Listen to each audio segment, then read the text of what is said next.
Hello, my name is Bahadur Ahmedov. In this video lecture, we are going to discuss about the vectors, their scalar multiplication, and the norm of the vector.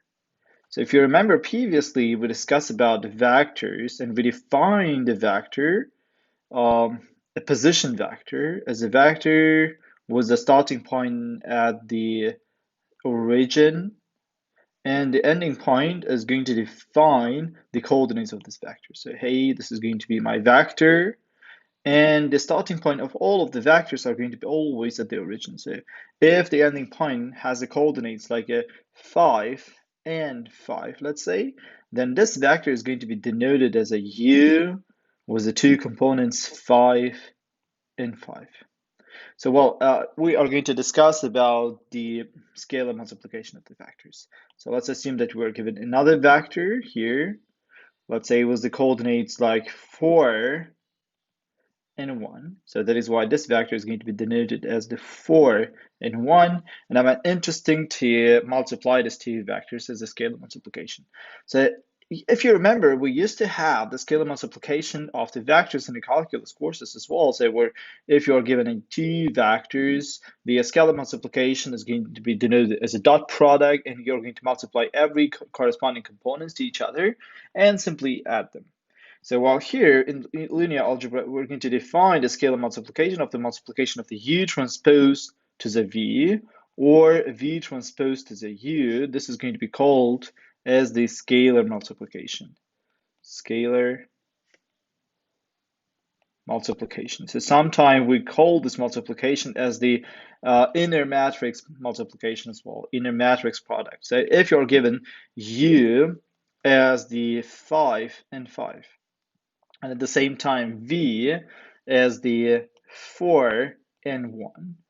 Then the inner product or the scalar multiplication of these two vectors is going to be U transpose to the V. The U transpose is the transposition of this matrix times to the V 4 and 1.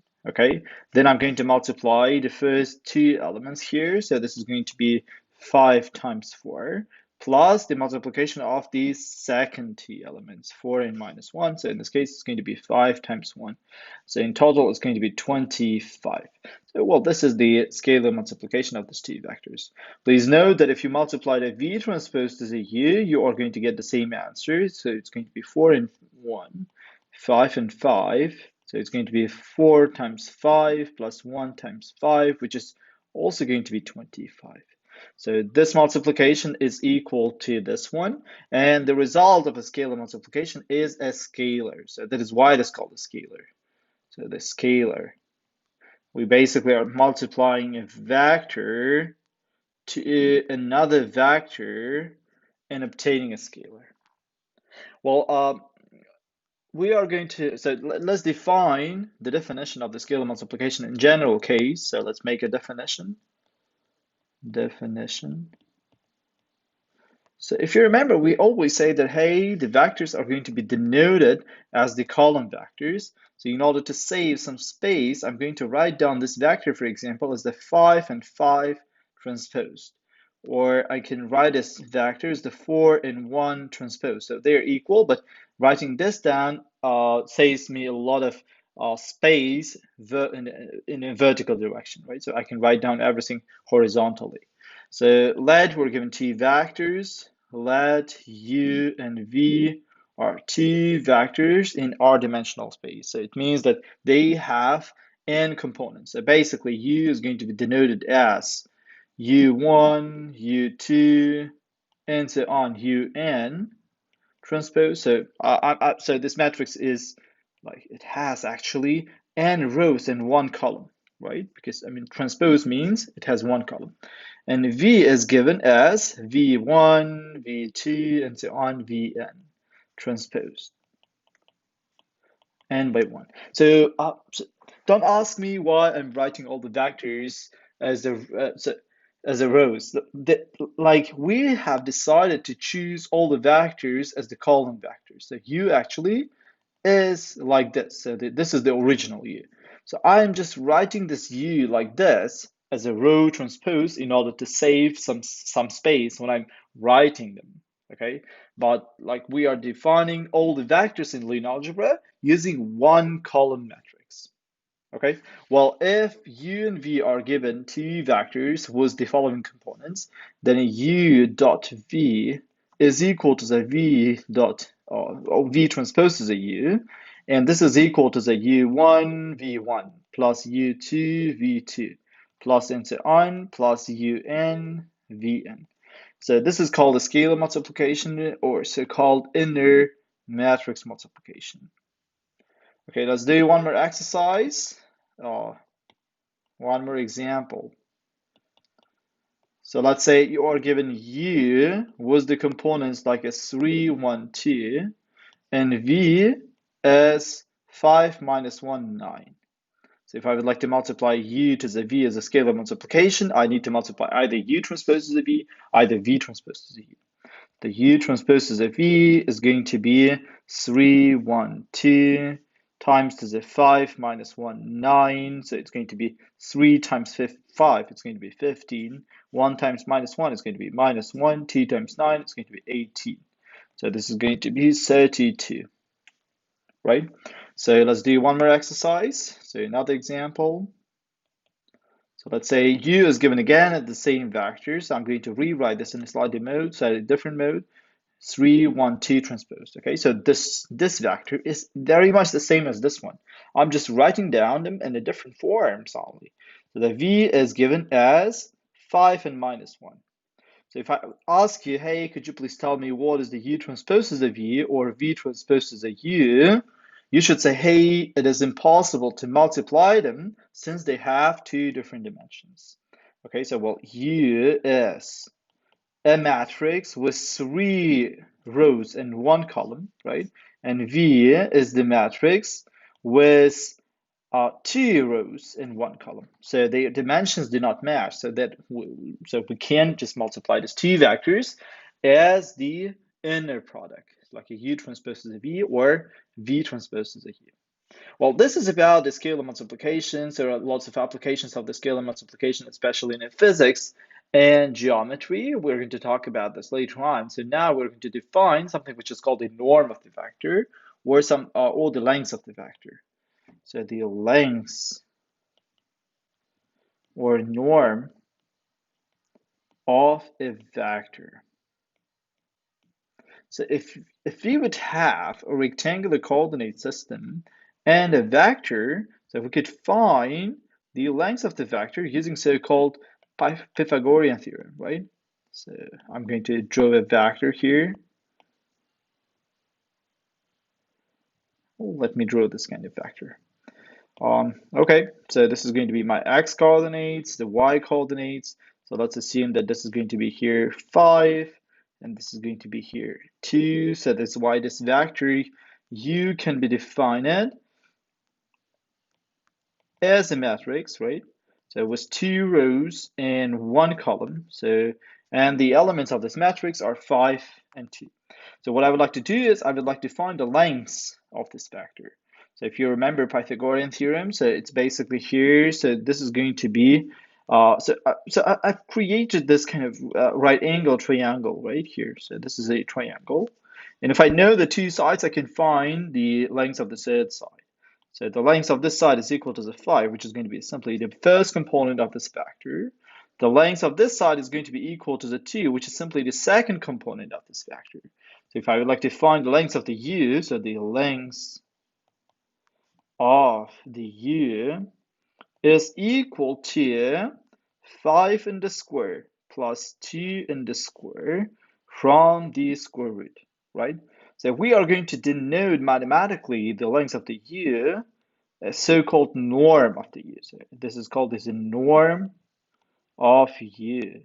So you see, so this is very much similar to the absolute value notation, right? But we are going to have two vertical lines. So in order to make this different from the absolute value notation. So the norm of the u is defined as the every component of the vector in the square and their sum, and then take the square root. So this is the same as the length of the u, okay?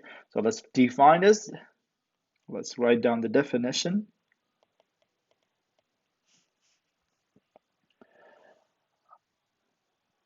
Okay, So let U is an n-dimensional vector, right? What does it mean? It means that U is going to be given as using n components. So it's going to be U1, U2, and so on, UN. Then the norm of the vector, the norm of the vector U is defined S. So the U norm is going to be equal to the square root of U1 in the square plus 2 U2 in the square plus and so on plus UN in the square. Then we take the square root. So this is important formula, so you need to know this formula by heart. So it's one of the most important formulas in this course. So let's do a couple of examples. So I'm going to put this here. Let's do some examples.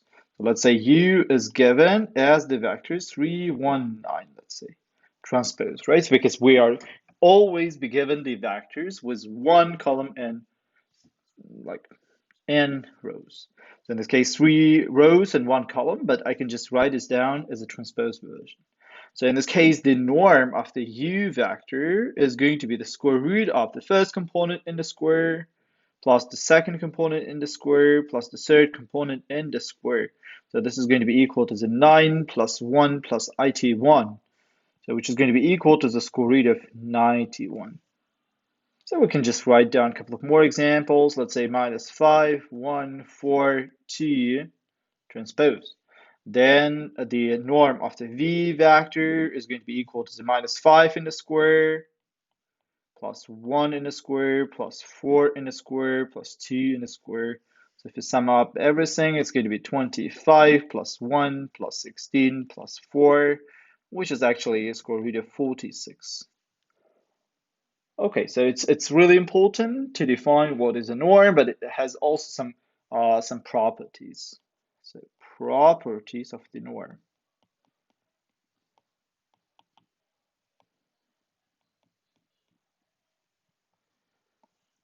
So the first property tells us that, hey, the norm of, so let us write this. So let U and V are two n-dimensional vectors. So please note that whenever we say that U and V are two n-dimensional vectors, they are just like the vectors within rows and one column, and we by the notation, their entries are equal to the U1, U2, and so on, UN, and V1, V2, and so on, Vn. Okay, so I'm not going to write this anymore. So the first property is like the norm of any vector is always a positive number, which is basically yeah. So the proof and the understanding this is really straightforward because the definition of the norm is when you are squaring all of these numbers, right? So all of them are positive, right? Then you are adding n positive numbers, then you're taking the square root. So obviously, this is going to be more or equal to the zero. So the second property tells you that, hey, the norm of the u is equal to the zero if and only if u is simply the zero vector. So 0, 0, and so on, 0. So this is the only case basically, or okay, so let's discuss what does it mean this if. So if means that if this is true, if the norm is equal to the zero, then u is the zero vector. At the same time, this one is as well is true. So if the norm, if the u is a zero vector, then its norm is equal to the zero. So I'm going to explain here what does it mean. So let's say a guy at university,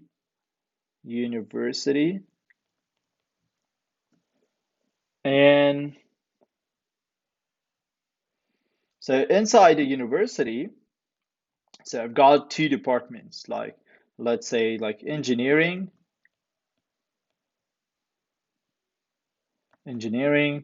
and the finance. Okay, so now if I would say, hey, university, let's say university, if you are the student of university, if you are, oh, let's say like this. So if you are the university student.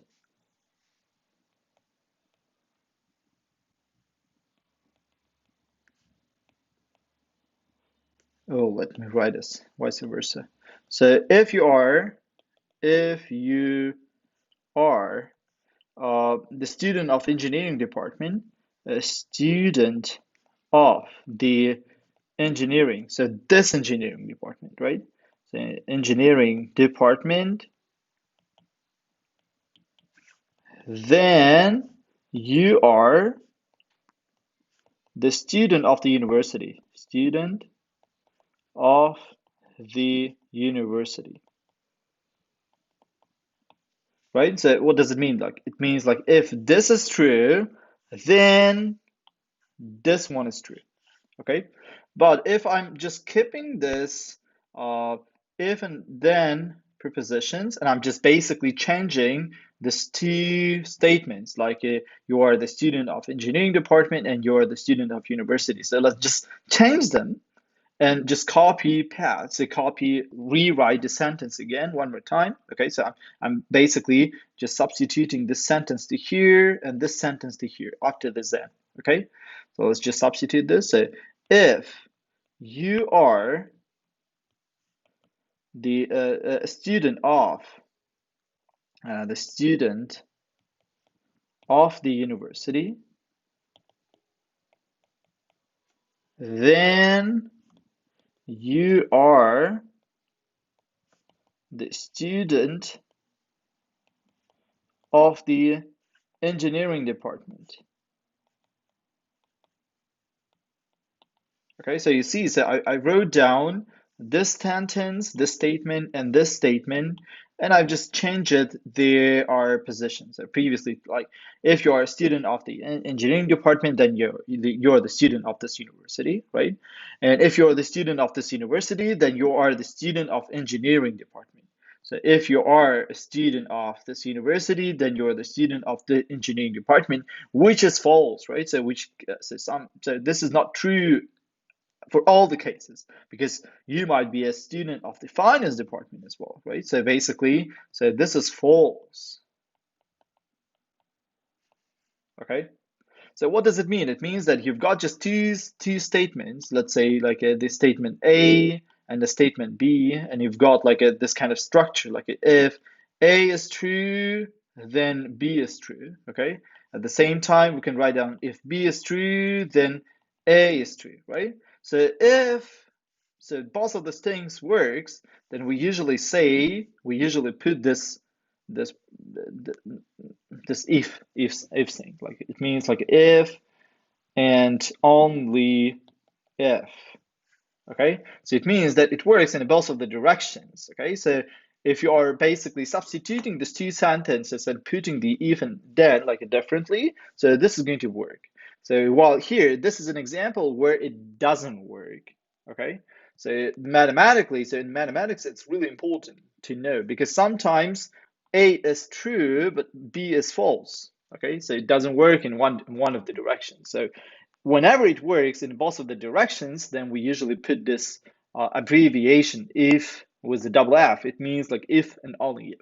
Okay, so it doesn't mean that this is the only case. It basically means that it works in the two directions. So in the third property, property number 3, tells us that, hey, if you are multiplying a vector to some constant, then taking its norm, then this is the same as the constant multiplied to the norm of the u. Okay, so we can simply prove this. Okay, so that u again is a k-dimensional vector with the or n-dimensional vector with n components. I'm multiplying this to the k, so this is the norm, right? So if you would like to find a norm, if you remember, you can just like okay, so I'm going to expand this part, then expand this part, and showing that these two parts are the same. So the two sides of this equation are the same.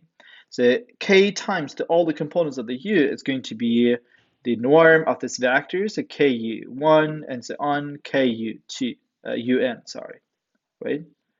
And the norm of this vector is going to be square root of ku1 in the square plus ku2 in the square plus and so on, kun in the square. Okay, so this is the left-hand side part. At the same time, I've got the right-hand side part, which tells you that k in its absolute value is going to be multiplied to the u norm. So the k in its absolute value, so times to the u norm. U norm is basically the square root of u1 in the square plus and so on plus un in the square. So if you just take in this k into the square root, this is going to be square root of k square u1 in the square plus k square u2 in the square plus and so on plus k square un in the square. So you see this two parts basically, right hand side part and the left hand side part are equal. So maybe this is obvious for you, but we need this kind of properties whenever we're proving more other, so more like difficult theorems. So let me just give you an example of what I mean. Like if you are given a u with the components 2 and 1, and k is equal to the 3, for example, then I'm going to check two sides. Like basically, what is the ku and its norm? So this is going to be equal to the norm of, so 3 times to this vector is going to be 6 and 3. Basically, 3 is going to be multiplied to both of the elements of this matrix. So it's going to be square root of 36 plus 9, which is square root of 45. So at the same time, so I can find the norm of the u and multiply this to the k simply. So this is going to be 3 times the norm of the u is 2 in the square plus 1 in the square. So 2 in the square plus 1 in the square, which is basically 5, right? So 3 times 5. And this is the same as the square root of 45, because if 3 goes into the square root, it is going to come as the 9. Okay, so this is the norm and its properties. So it appears we can just connect the concept of the norm and the scalar multiplication. So do you remember what was the scalar multiplication? So u times v is u1 v1 plus and so on plus un vn. At the same time, if you multiply u transpose to the u, what does it mean? So you're multiplying a vector with the components u1 and so on, un, into the same vector u1 and so on un, which is going to be equal to the u1 times u1, which is the u1 in the square, plus u2 times the u2, it's going to be u2 in the square, plus and so on, plus un in the square. Well, at the same time, we know that the norm of the u is equal to square root of u1 in the square plus u2 in the square plus and so on plus un in the square. So could you please tell me whether these two sides of these two equations are somehow similar? Similar, let's say, not equal or similar. Oh, well, yeah, so they're very much similar. So what is the similarity is that the norm of the u in the square is equal to the scalar multiplication or the inner multiplication of the vector. So this is one of the like a superbly important equation which we're going to use always throughout this course. Okay, so basically the norm in the square is equal to the u times u is a scalar multiplication. Okay, so this is about the norm of the vector and the scalar multiplication. So in our next videos, we're going to discuss about the angles between the vectors.